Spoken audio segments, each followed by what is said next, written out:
Cette nécessité de mettre la révolution à distance, vous l'avez à l'époque rappelé dans une formule qui vous a valu un succès heureux et malheureux à la fois, en disant que la révolution française était terminée.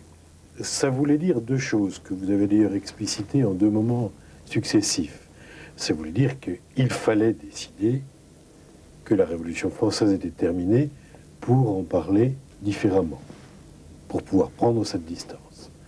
Et là, vous prouviez le mouvement en marchant, c'était le sens du long texte qui ouvre Pensée de la Révolution, et ça a été le sens de vos livres suivants. Et puis il y avait un autre diagnostic que vous avez posé 10 ans plus tard, en disant « Nous sommes maintenant à un moment de l'histoire de la société française où cette prise de distance est possible, voire nécessaire. » C'était le thème de la fin de l'exceptionnalité française, le titre d'un livre que vous avez publié, Rosan Vallon et vous, à l'occasion du bicentenaire. Là-dessus, vous vous êtes probablement trompé, parce que le feu n'est pas éteint, qu'il reprend à tout moment, et que vous-même êtes prêt à le rallumer. Écoutez, à cela, je veux d'abord dire une chose, c'est que la révolution est terminée, ça ne veut pas dire, comme font semblant de le croire un certain nombre de gens qui n'ont pas pour moi une grande sympathie, ça ne veut pas dire que la démocratie est terminée. Ça ne veut pas dire non plus que l'histoire est terminée. Ce sont des idées qui me semblent complètement étrangères. Ça ne veut pas dire que le progrès est terminé. Ça veut simplement dire que la modalité de changement auquel les Français étaient tellement habitués qu'ils en avaient fait la modalité privilégiée du changement, c'est-à-dire le changement de la société à partir de l'État. Et la visée de fabriquer un homme nouveau à partir du politique, ces idées, il me semble, sont mortes.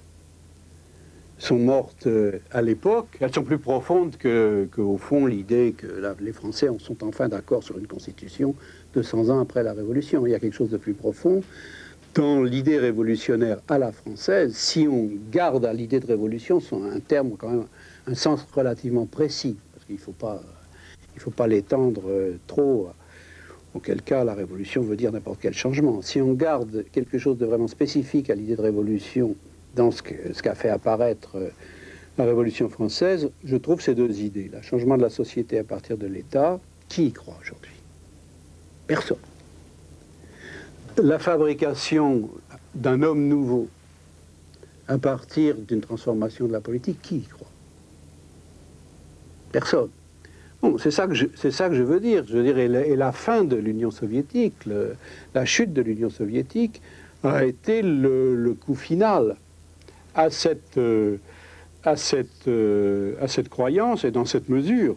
C'est dans cette mesure d'ailleurs seulement que les deux révolutions étaient comparables, parce que pour le reste, elles ne le sont pas du tout. C'est ça que ça veut dire, la révolution est terminée.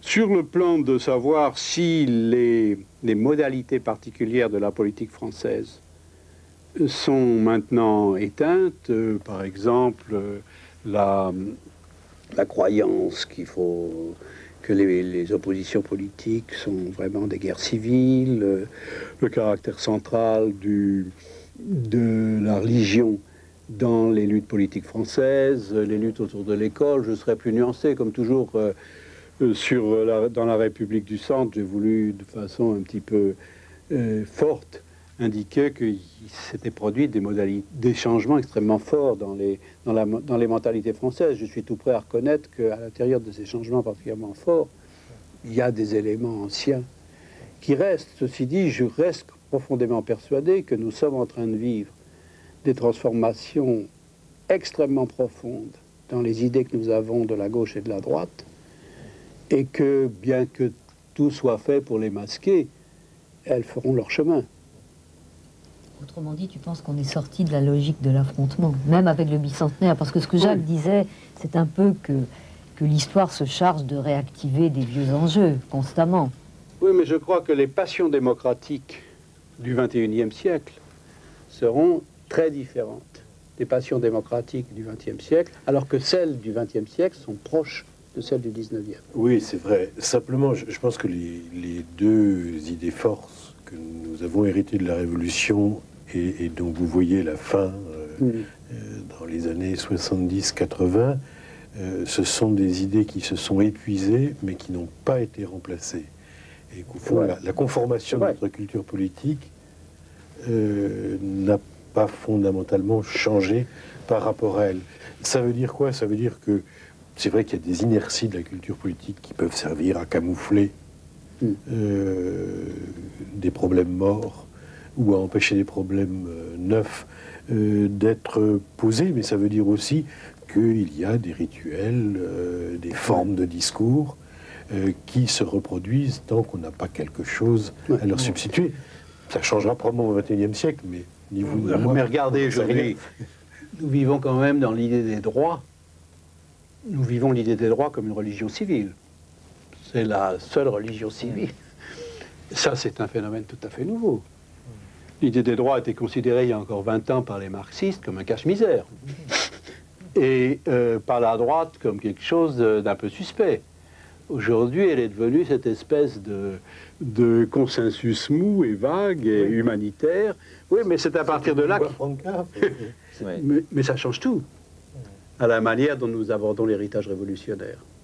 De toute façon, il est clair que de signer la fin de l'utopie révolutionnaire ne signifie pas qu'on entre dans des sociétés du consensus bien sûr. de la mort. Je suis persuadé que la fin de l'utopie révolutionnaire, il me semble, vous avez insisté sur ce point à plusieurs reprises, ne signifie pas l'abandon du conflit, la fin des affrontements, c'est la fin d'une modalité. D'une modalité. Mais nous sommes dans l'entre-deux. Oui, oui, bien sûr. Mais je crois que dans la formule « la révolution est terminée », bon, qui est toujours simple comme toutes les formules bien frappées, il y a quelque chose de profondément vrai. Il y a quelque chose de profondément vrai sur la mutation en cours.